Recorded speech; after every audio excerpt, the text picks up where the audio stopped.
لله رب العالمين والعاقبة للمتقين والصلاة والسلام على سيد الأنبياء والمرسلين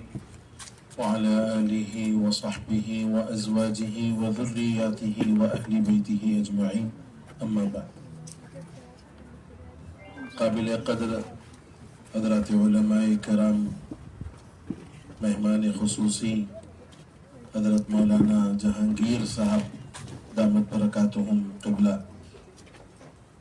شیخ الحدیث مدرسۃ الکبریٰ حضرت مولانا غیاث الدین حسامی صاحب، اساتذہ مدرسۃ الکبریٰ اور اس مدرسے کے ناظم اور بانی حضرت مولانا مفتی سید زبیر محی الدین الحسنی قاسمی دامت برکاتہم، عزیز طالبات،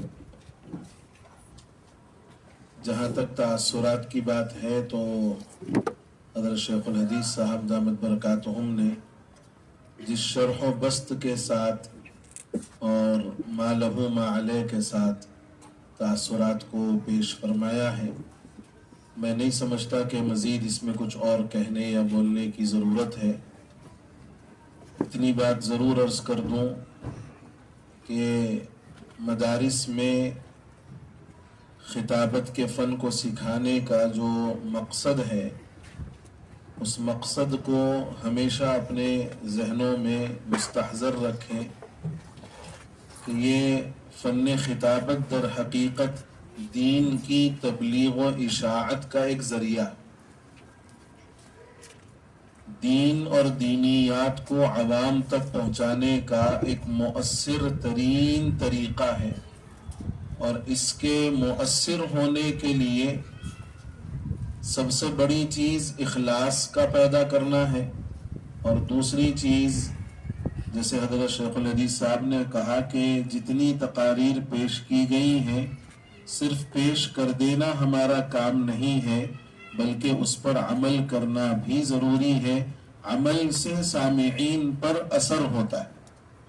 مقرر کا اپنی بات پر جتنا عمل ہوگا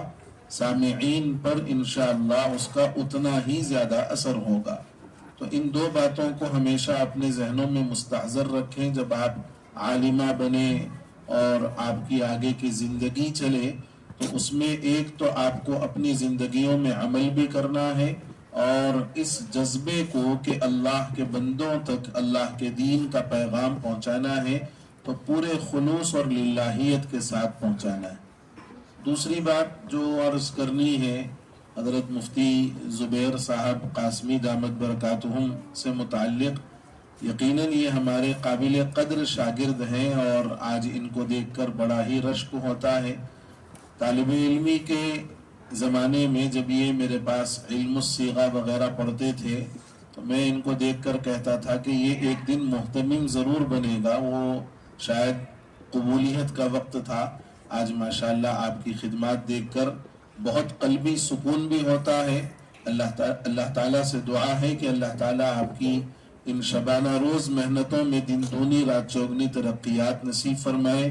اخلاص و استقامت عطا فرمائے، اور آپ سے علاقے کو اور علاقے والوں کو آپ سے بھرپور استفادے کا اللہ تعالیٰ موقع عنایت فرمائے، آمین۔ اللہ تعالیٰ کہنے اور سننے سے زیادہ عمل کی توفیق عطا فرمائے۔ مدرسۃ الکبریٰ بہت جلد جامعہ میں تبدیل ہو اور آپ کی کوششوں کو اللہ تعالیٰ ثمر آور اور بار آور بنا دے، آمین۔ وآخر دعوانا ان الحمدللہ رب العالمین۔